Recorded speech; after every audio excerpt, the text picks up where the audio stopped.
Let's talk about how Spider-Man was split into two people. At the start of the story, Peter's life is going very well. He has a respectable job, all of his colleagues admire him, and things are starting to look up. But when Peter is called up in front of an audience to review some paperwork that Otto did for him back when he was trying to get his doctorate, it all turns out to be plagiarized, giving everyone in the room the impression that Peter is a fake. This ends up causing Peter to actually lose his job, his doctorate, and even losing the respect of Aunt May.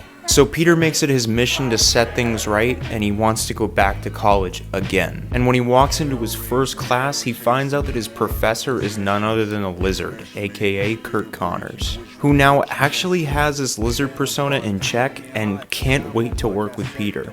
Meanwhile, Taskmaster and Black Ant are trying to steal some equipment from the college. And switching back over to Peter, Connors is actually showing him the very device that gave the spider that bit him his powers. But Taskmaster interrupts this and throws Peter, creating a scuffle. And out of the green gas, Spider-Man appears ready to take on Taskmaster and the Black Ant, as he takes them out with complete ease and then goes over to help the person that was hurt during the crossfire. And that someone is actually Peter Parker. And after the skirmish, he actually swings Peter up onto the roof with him, and they find out that they're the same person, just divided into two.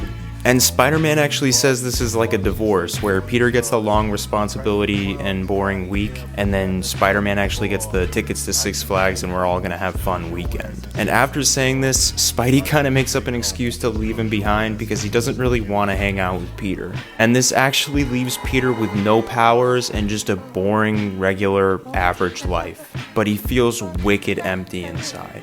Meanwhile, Spidey just fights villains all over New York, having wicked fun. But we actually end up seeing that due to the separation, he's not really good at science anymore, and he doesn't really take into account responsibility. Because he's literally causing a ton of destruction all over New York, and he kinda has to be stopped. Like for part 2.